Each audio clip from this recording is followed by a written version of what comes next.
Gostaria de te convidar a abrir a sua Bíblia na carta de Hebreus, no capítulo 11, no versículo 5 e 6.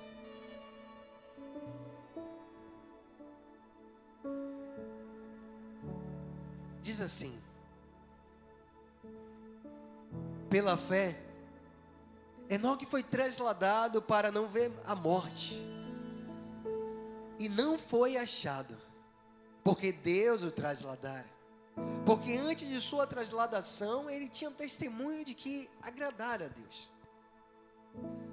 Porém, sem fé, é impossível agradar-lhe, porque é necessário. Olha para o seu irmão e diz assim: é necessário que aquele que se aproxima de Deus acredite que Ele existe e que é galardoador daqueles que diligentemente o buscam.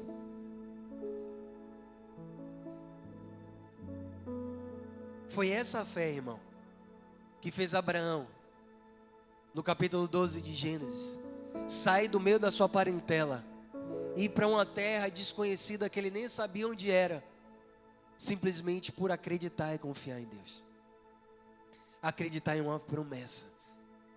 Um velhinho que tinha uma esposa estéril, que não tinha filhos, que não tinha sucessor, que Deus fez uma promessa e ousou acreditar nessa promessa. Foi essa mesma fé que impulsionou José a permanecer íntegro e sincero diante de Deus, no mesmo livro de Gênesis, dedicado, determinado a ser excelente na casa de Potifar, a ser excelente como chefe lá na prisão, ainda sendo escravo nesses lugares. Fez tanto Potifar como o carcereiro serem respaldados, prosperar, porque Deus estava com ele, irmão. Assim é na vida de todo aquele que tem a graça de Deus sobre a sua vida. Às vezes você não tem o melhor currículo, mas Deus te chama para entrar naquela vaga. Às vezes você não é o melhor naquilo, mas Deus só é você fazer parte daquela situação, daquele ambiente, do meio daquelas pessoas. Isso é a graça de Deus, é o favor de Deus. O que Deus quer de nós é essa fé, irmão. A fé, a palavra de Deus diz que Paulo falou que nós não vivemos pelo que vemos, vivemos pela fé. E foi exatamente dessa forma que esses homens viveram. O que fez Davi, aquele menino, descer e matar o gigante, a fé que ele tinha em Deus. O que fez aquele menino perseverar, lutar e continuar lutando, sendo perseguido, mas continuar lutando, perseverando e insistindo, porque sobre ele tinha uma promessa de ser rei. Foi essa mesma fé em Deus que fez Daniel entrar na Babilônia. Como ele fazia parte da realeza, ele teve privilégio de fazer parte da realeza. E por ele ser belo, ele teve privilégios extras. Ele foi convidado para fazer parte da corte de Nabucodonosor. Foi separado durante 3 anos, perfumado em alimentação, em tudo, para que ao chegar ao rei, ele estivesse preparado para servir ao rei. Foi essa fé que manteve aquele menino, que se tornou um homem, depois um ministro de Babilônia, entrando e saindo de reinado. Ele continuava na liderança, continuava sendo conselheiro de reis, dos imperadores, que entravam e saíam. Foi essa mesma fé que fez, podem acender todas, por favor. Foi essa mesma fé que fez Sadraque, Mesaque e Abidnego, Graciele, dizer ao rei daquela época, Nabucodonosor, cheio de poder, cheio de autoridade, que se eles não se curvassem, eles seriam lançados na fornalha de fogo. E foram lançados, só que saíram ilesos, porque decidiram acreditar, porque decidiram ter fé em Deus. E eles falaram ao rei: ainda que Deus não nos livre, ainda que a gente saiba que Ele tem poder para livrar, mas ainda que Ele não nos livre, a gente não se dobra. e não se dobraram, entrou, Deus enviou um anjo para honrar a fé daqueles homens que estavam num país estrangeiro, que não se dobrou, não se desviou do caminho, não se desviou nem para a direita nem para a esquerda, perseverou em seguir ao Deus que fez os céus e a terra, confiando nele, irmão, acreditando nele. Foi essa mesma fé que fez Jeremias, quando depois recebeu uma promessa, ainda sendo afrontado, ainda vendo a maior parte das suas profecias não se concretizando, porque se concretizou em outros tempos, não foi no tempo dele. Teve uma das promessas de Jeremias que se concretizou no tempo de Jesus. Só para vocês terem uma ideia. Mas ainda sendo humilhado, desprezado, ainda assim ele continuou, irmão, acreditando, confiando, estimulando o povo a se render ao Senhor, a se voltar ao Senhor, a se converter do mau caminho ao caminho do Senhor, a se converter das más veredas às veredas do Senhor. Deixando você em aperto, né, Gabi? Foi essa mesma fé, irmão, que fez Paulo, que estava perseguindo a igreja, deixar de ser um perseguidor e servir a igreja, abrir igrejas, cuidar das vidas que ele perseguia. Foi essa mesma fé, irmão, essa mesma confiança que fez Pedro, depois de se converter, depois de ser chamado a atenção de Jesus, foi essa mesma fé que o manteve de pé depois, até o fim. Foi essa mesma fé que fez João estar aos pés da cruz. Era um único discípulo que estava lá, aos pés da cruz. E o mestre falou: filho, eis aí a sua mãe. Mãe, eis aí o seu filho. Era a mãe de Jesus e o discípulo, o único discípulo que ficou aos pés da cruz. Aí a Bíblia diz que daquele dia em diante João recebeu Maria também na sua casa. Foi essa mesma fé que fez Paulo escrever as cartas, foi essa mesma fé que fez João escrever Apocalipse, foi essa mesma fé que ainda na prisão, ainda em prisões ambos, escreviam por amor à igreja, por amor à igreja, por amor a Deus e a igreja, por amor a Deus e a igreja, por amor a Deus e as vidas, por amor, irmão. Foi essa mesma fé que motivou cada um deles a permanecer firme e de pé, ainda enfrentando lutas, adversidades, sendo traído, sendo criticado. Ainda foi essa mesma fé que fez Isaías, quando foi tomado por Deus e participou de uma audiência particular com Deus, foi essa mesma fé que fez ele dizer para Deus: Deus, eis-me aqui, envia-me a mim. Deus fez uma pergunta e ele respondeu: me envia. E ele honrou. Deus o enviou e ele honrou a Deus, servindo. Entrou rei, saiu rei, ele continuou servindo. Entrou rei, saiu rei, ele continuou servindo. Ele continuou profetizando, continuou decretando. A Bíblia não fala, dizem que ele foi cerrado. A Bíblia não fala, mas dizem que ele foi cerrado ao meio. A Bíblia não fala. Foi essa mesma fé, irmão,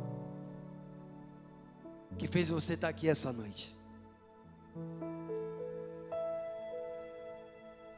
Sair da sua casa, às vezes animado, triste, abatido, às vezes cheio de preocupações, pressões, opressão, fez você sair de onde você estava e vir para cá. A Bíblia diz que nós temos uma medida de fé. A questão é que alguns utilizam, outros não. Pedro tinha uma pequena fé, como Jesus falou, e nós sabemos. Jesus mesmo falou: homem de pequena fé, por que duvidou? Quando ele estava andando sobre as águas, irmão, imagine, vivendo o sobrenatural, algo que ninguém nunca viveu, pelo menos eu nunca ouvi falar. Não no meio cristão, no meio das trevas sim, no meio cristão não. Somente Pedro, andando sobre as águas. Até que o medo veio sobre ele. Ele viu, ele ouviu, ele sentiu. Os sentidos estavam ativados e ele teve medo e afundou e imergiu. Jesus falou: homem de pequena fé, por que você duvidou? Mas ele tinha uma pequena fé, mas essa pequena fé fez ele andar sobre as águas. Sabe aquele grão de mostarda que o pastor pediu para distribuir aqui? Jesus falou que se nós tivermos a fé do tamanho de um grão de mostarda. Eu não sabia que o tamanho do grão de mostarda era tão pequenininho, era pequenininho. Você pode falar o monte, e movê-lo de um lugar para o outro. E o que Deus espera de nós é que nós vamos usar essa fé. Eu sei que as adversidades da vida faz você às vezes acreditar. Faz às vezes você baixar a guarda para a tristeza, depressão, ansiedades, estresse, impulsividades e perder o controle das coisas. Só que Deus, ele deixou registrado na sua palavra a história de cada um desses homens, para dizer para mim e para você: se você usar a fé que Deus te deu, você vai começar a viver milagres que você nunca viu. Se você ousar, o meu professor, quando eu estava tirando a carteira de habilitação, ele falou algo interessante. Quando eu estava fazendo a baliza e eu queria um resultado diferente, mas eu não estava fazendo algo diferente, o nervosismo tinha batido e eu estava repetindo a mesma coisa. Ele falou assim: Fred, pare.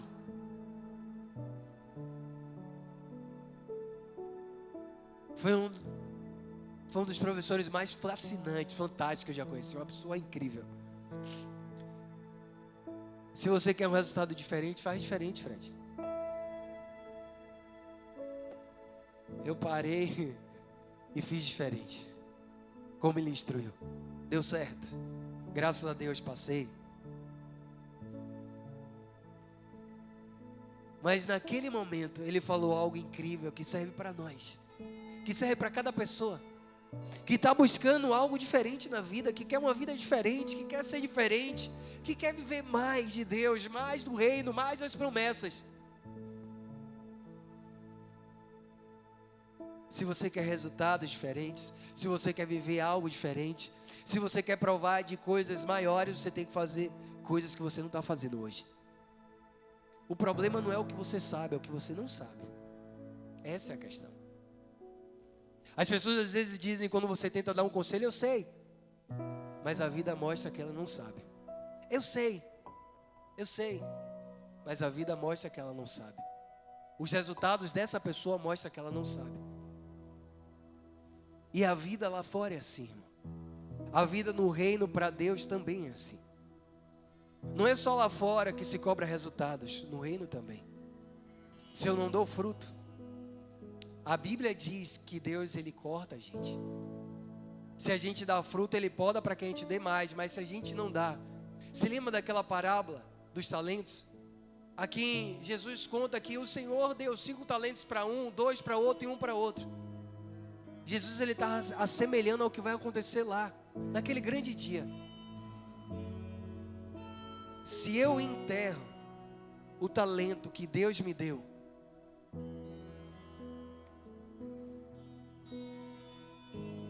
e continuo vivendo a vida do mesmo jeito, querendo resultados diferentes, eu vou continuar vivendo de forma ilusória, achando que eu vou viver o sobrenatural, e não vou viver o sobrenatural.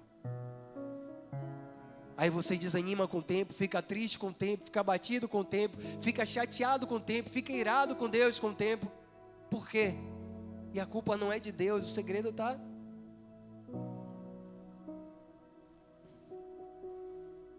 aqui, no que Ele te escolheu e no que Ele te deu para fazer, para ser. Todos nós temos uma missão em Deus, todos nós, sem exceção. Quando nós começamos a viver essa missão, quando nós começamos a viver isso, você começa a se sentir mais alegre, mais feliz. Vem cá, Jackson, rapidão. Super rápido.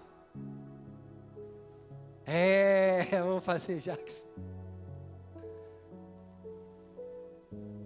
O pastor ungiu e disse que ele ia fazer isso que ele fez hoje. Curar enfermos. Como foi que você se sentiu depois que Gilvânia foi curada? Feliz ou triste? Muito feliz. É assim que acontece, irmão. Quando você vive aquilo que Deus te chamou para fazer e usa aquilo que Deus te deu, você ficou como? Fala para todo mundo aí de novo, Jackson. Muito feliz. Muito feliz. Quem gosta de ficar feliz? Obrigado, Jackson. Deus te abençoe. Quem gosta de ficar feliz, irmão? Quem gosta de andar feliz? Quem gosta de ser feliz?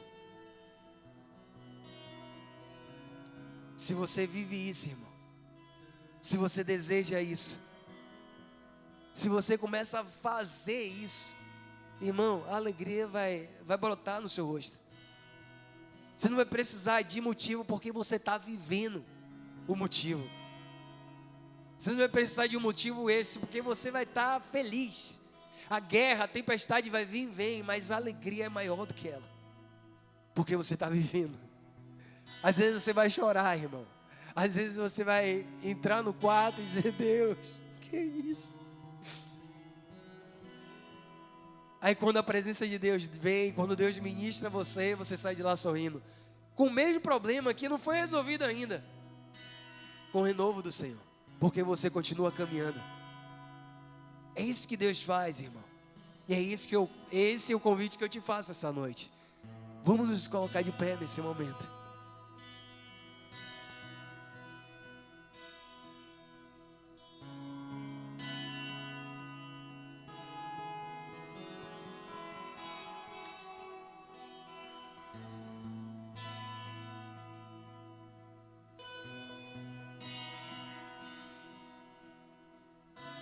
Aqui depositaram inúmeras fotos, currículos.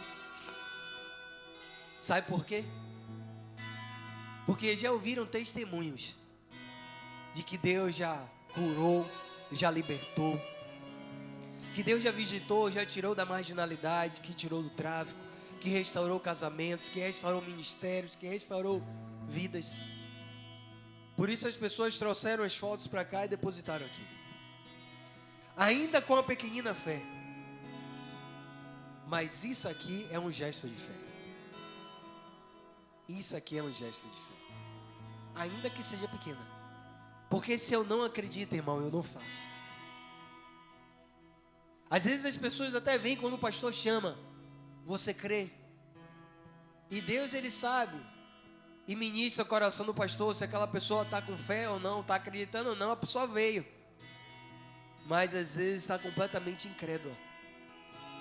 E Deus usa a fé do pastor para operar um milagre naquela vida. Às vezes o pastor, eu já vi pessoas entrar aqui, irmão, completamente incrédula. E o pastor fazer algo sensacional, fascinante. Deixar aquela pessoa vendo todos os milagres acontecendo na hora. Pessoas que não se moviam, pessoas com diversos tipos de problemas sendo curadas, saradas, testemunhando. Quando volta para aquela pessoa, o olhar dela já é diferente. Você está em um ambiente, irmão, de fé, muda a sua vida. Você ouvir a palavra de Deus diz que a fé vem pelo ouvir. Então a nossa função é ouvir a palavra de Deus, para que a fé venha, para que a fé seja edificada, para que a fé seja fortalecida. E por um gesto de fé eu te convido a orar, a interceder, a clamar por cada uma dessas famílias que acreditaram que nós vamos clamar por eles e por elas. Que aquele menino, irmão, se existe algo, isso eu sei agora, por ser pai. Se existe algo que um pai e uma mãe normais não planejam para os seus filhos, é o mal. A destruição, o fracasso. Uma mãe que ama o seu filho, um pai que ama o seu filho, vê o seu filho na marginalidade, nas drogas, vê o seu filho no leito de enfermidade, vê o seu filho roubando, furtando, fazendo coisas completamente indevidas. Um pai e uma mãe que ama de verdade o filho não quer isso para ele, muito menos Deus. E é esse convite que eu te faço, que você possa usar a fé que Deus te deu, ainda que seja pequena, que juntos nós possamos formar uma nuvem de oração por cada uma dessas vidas. Tem um jovem aqui que ouviu a palavra de Deus, que viu milagres, que viu prodígios, irmão, acontecerem diante dos olhos dele, mas se rebelou contra Deus e a sua palavra, e hoje ele não está mais no nosso meio. Mas também vi aqui famílias que depositaram os votos aqui e foram restauradas. Eu sei que isso é possível, irmão.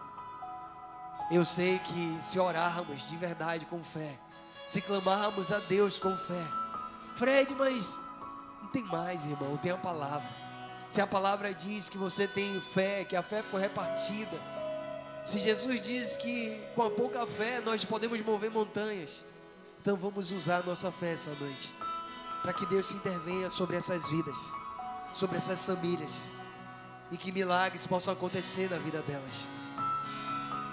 Feche seus olhos, se concentre e clame ao seu Deus, ao seu Pai, do seu jeito. Não venho te pedir uma oração bonitinha, que você venha falar com o seu Deus, o seu Pai, pedindo: Deus, visita essa família, visita esse jovem que está no tráfico. Pai, essa noite eu venho te apresentar cada um desses jovens, Deus, meninos e meninas, homens, Deus, adolescentes, que hoje se encontram no tráfico, no roubo, que hoje matam vidas, Deus, que hoje, Pai, fazem o mal, que hoje são violentos, Deus. Senhor, em nome de Jesus, visita eles e desvia do coração deles essas más intenções. Tira dos olhos dele as trevas que os cegaram e dos ouvidos as muitas vozes que eles têm ouvido e que têm feito eles fazerem tanto mal, Deus, praticarem tanta malignidade, tanta perversidade. Senhor, eu também te peço, visita os casais que o Senhor uniu, os casamentos, Deus, que o Senhor estabeleceu, que estão fadados, Deus, que estão à beira do divórcio, à beira da separação. Senhor, vem essa noite e transforma essas vidas. Senhor, vem essa noite e muda essas histórias. Senhor, vem essa noite trazer a unidade, trazer o alinhamento outra vez. Pessoas estão pensando, Deus, em cometer suicídio. Pessoas estão pensando, Deus, em dar um cabo da vida. Pai, essa noite eu te peço, desvia deles, Deus, desvia dela. Assim como o Senhor desviou da minha vida, Senhor, desvia deles também, Pai. O desejo de cometer suicídio, Senhor, vem essa noite e se intervém nessas causas, Pai. Vem nessa noite, Senhor, e opera com o teu poder, Pai, com a tua graça, com a tua misericórdia, Senhor, em nome de Jesus, que assim seja.